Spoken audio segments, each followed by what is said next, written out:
સુરત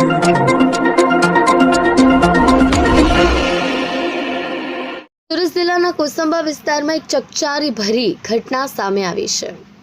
અહીં એક 6 વર્ષની માસૂમ બાળકી સાથે પાડોશમાં રહેતા વિક્રમ હનુમાન ઠાકોર નામના શખ્સે દુષ્કર્મ આચર્યું છે।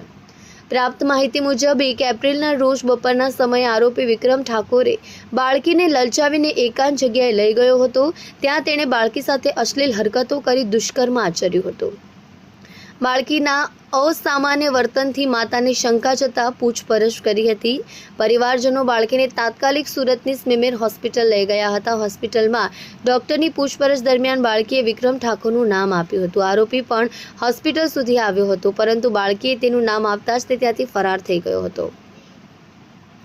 કોસંબા પોલીસને જાણ થતાં તેમણે તાત્કાલિક અલગ અલગ ટીમો બનાવી આરોપીની શોધખોળ કરી હતી। પોલીસે ગણતરીના કલાકોમાં જ આરોપીની ધરપકડ કરી લીધી હતી। આરોપી વિરુદ્ધ પોક્સો એક્ટ હેઠળ ગુનો નોંધવામાં આવ્યો છે। પોલીસે આરોપીનું મેડિકલ ચેકઅપ કરાવ્યું છે અને એફએસએલની ટીમની મદદથી પુરાવા એકત્રિત કરી રહી છે।